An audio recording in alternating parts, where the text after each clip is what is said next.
All right. Hi, I'm Andy Braner. I'm with the KIVU Gap Year, which is a year-long, 9-month-long journey around the world. And we like to take high school students after they graduate up until their sophomore year in college to engage in what we call a vocational discovery in a global community. And so for those of you guys that have been with us on this journey of putting up these short video question episodes, we're going to continue to kind of go down our list for questions that we hear from students and parents. And so today's topic is the question of safety.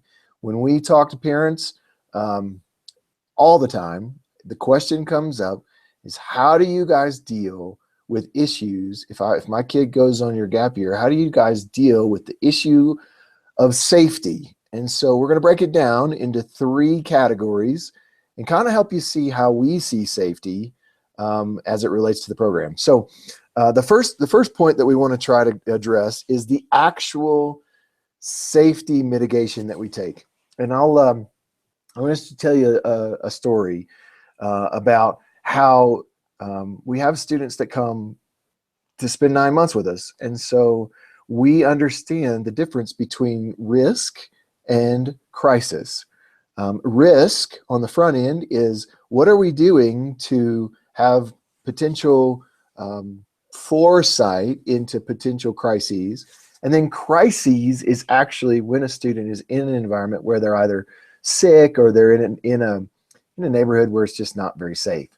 And so to break that down, I'll just like to tell you that we have the same intention as you do. Parents, I'm the father of 5 children, and I know they are the most valuable things in my life. And there's nothing that I would do to send my kids into a place where I felt unsafe. Okay, but saying that, in realistic time, I know that even if my kids are living under my house, they're going to get sick. They're going to have to go to the doctor. It just is kind of life. And so there's a certain level of risk that I'm willing to assume by having children in my house, that it just is part of life. And so we have to look at programs like this and differentiate the difference between what is risky and then what is crisis. So our director, Luke Parrott, is on the line with us. Luke, do you have anything to say concerning risk and crisis and actual safety on the ground? I really appreciate it when parents do ask the question, and I encourage them every time they come forward in a conversation about it. Usually there's a hesitancy to ask it or an embarrassment to ask it, but really do appreciate it because it is our #1 concern too. And while we can never sit there and 100% guarantee someone's safety, just like I can't guarantee mine from walking out of the house today, we do have a lot of protocol in place that helps people see the responsibility behind our risk management that you're talking about.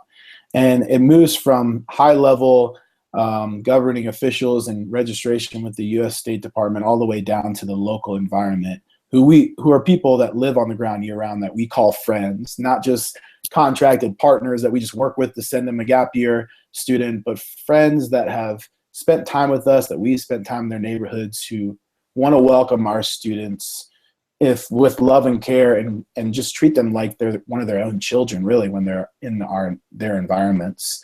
And so I appreciate that parents ask the question, and I think it's important to walk through those steps from the top level all the way down to the groundswell of what's taking place. I think the biggest challenge that kind of leads into our second point that I'll let you kind of talk a little bit about, Andy, is the perceptions that are out there about safety when we talk to parents who've seen things on the news circuit and read things in the paper and are wondering about a region's safety, or just pointing to a country that we're choosing to go to.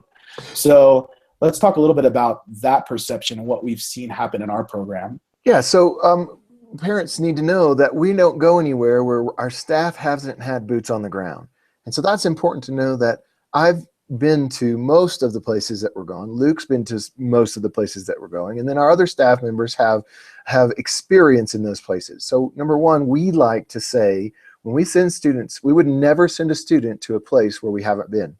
Secondly, as Luke has pointed out, that partner thing is important, that we have friends on the ground. We have access to healthcare. We are usually in major metropolitan areas where large hospitals are accessible within a drive, like a 10-minute drive, 15-minute drive. Very rarely, except for the outdoor things like climbing Machu Picchu and climbing Mount Kilimanjaro, which already have safety protocols in place, we're usually close to a hospital. Third, the relationships that we have at a higher level are of the State Department, of congressional leaders that are interested in those countries, and representatives in that region. And so when Luke talks about from the top down to the bottom, we're not just talking about, you know, hey, I got a buddy in Africa and we're going to go to Africa. No, we're talking to the World Health Organization. We're talking to the State Department desk on Rwanda. We're talking to our partners on the ground. We're talking to major medical officials who actually have worked in the hospital and sometimes even have founded the hospitals. And so we're connected in those ways in probably a way that you can't even really imagine. But to the perception point, a couple of years ago, we had a gap year group that was about ready to head to Rwanda. And if you remember, in West Africa, there was an outbreak of Ebola.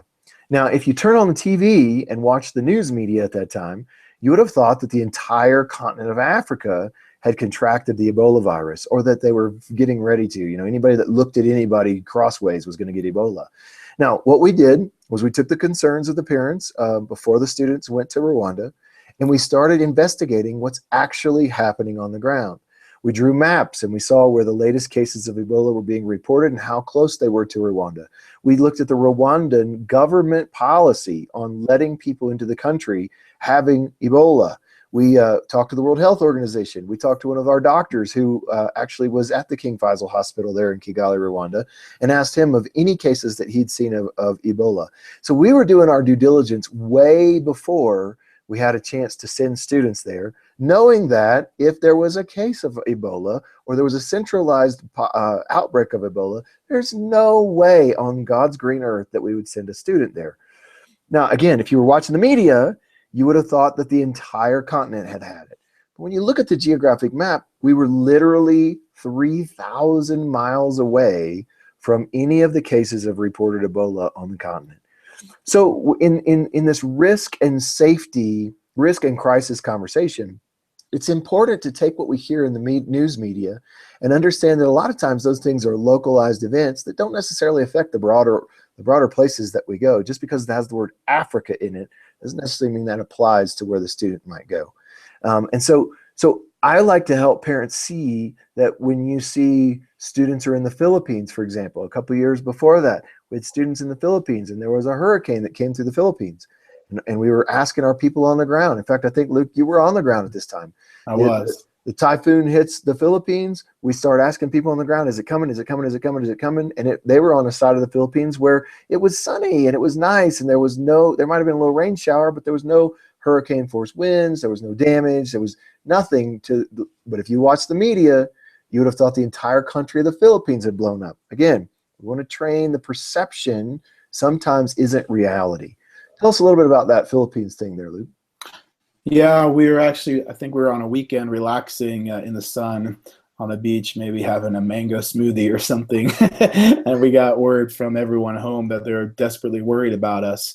And it turned out that the Philippines has 7,000 islands and it was on the other side.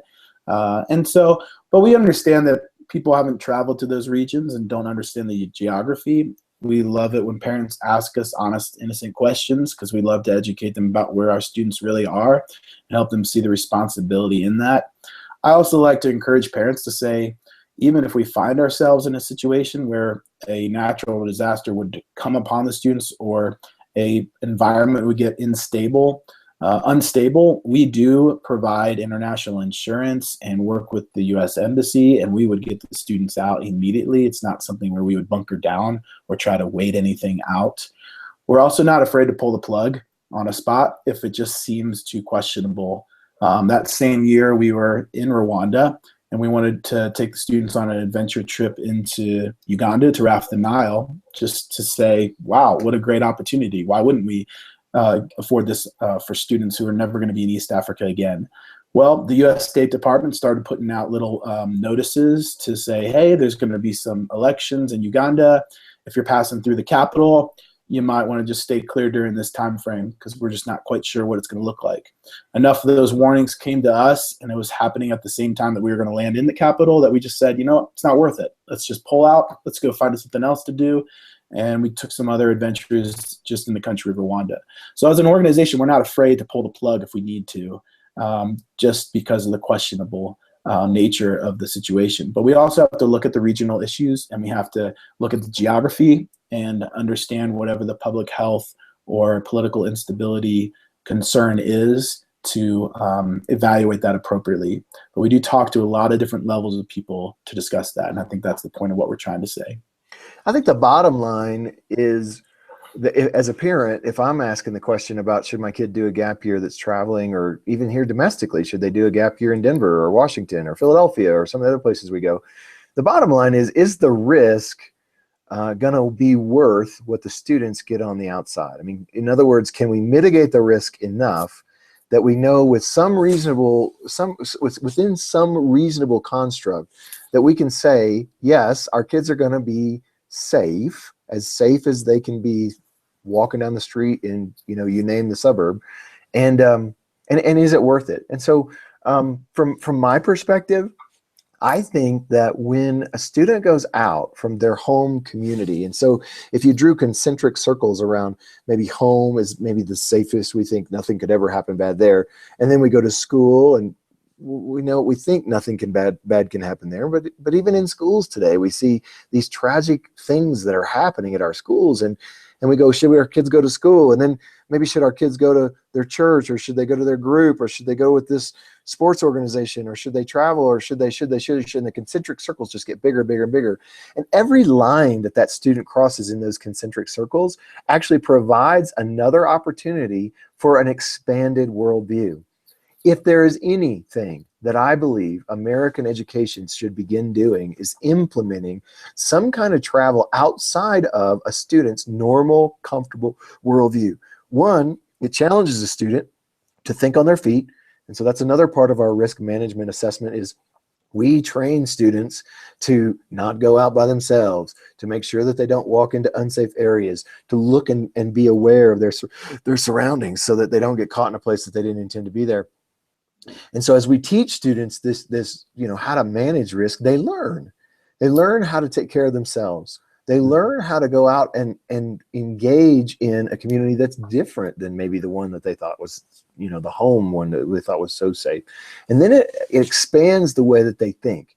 I am all about helping students gather together as much experience as they can in order to inform them about how the world functions. So when they go to be businessmen or politicians or social workers or whatever their thing is, that they'll have the proper tools in experience and in education to really make a difference as they engage in their own vocation. Yeah, I think a few families might say, but my kid's not street smart. They're not well traveled. They never left the country. All these reasons, which are great to bring up. The point of going with a program like KIVU Gap Year is we are facilitating an opportunity for a student who hasn't traveled, for a student who's not street smart, to gain those skills, those life skills, to be able to navigate a bus system in downtown Denver and get to work on time with 3 transfers is possible if you just give some guided, facilitated instruction, great orientations on the front end, and ongoing oversight throughout the program.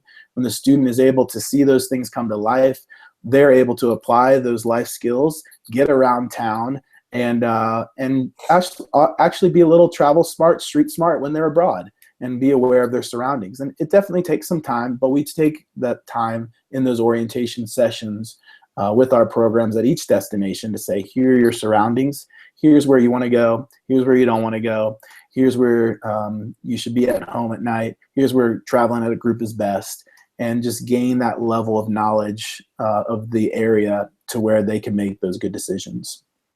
So overall, I think what we're trying to do is just give you a little bit of an overview without getting too detailed in the muck and the mire about our concern for risk and management. We do not want to put any kid, any student, anybody in a place where they might have harm. And that is not our intention at all. And so I think once we see that we're on the same page in that we want to protect, we want to do the best we can to keep our kids safe. We also want to give them experiences to go out into the world and see the world for the way that it is. I think we have a culmination of as safe as we can be, and as fruitful as we can be, and as growing as we can be. So thanks for joining us here at the KIVU Gap Year YouTube channel. We'll be doing episodes like this a lot. If you've got any concerns or questions, please, you can email me, andy@kivugapyear.com, or you can email Luke at kivugapyear.com, and we'd love to host your question on our next episode. And until next time, thanks for joining us.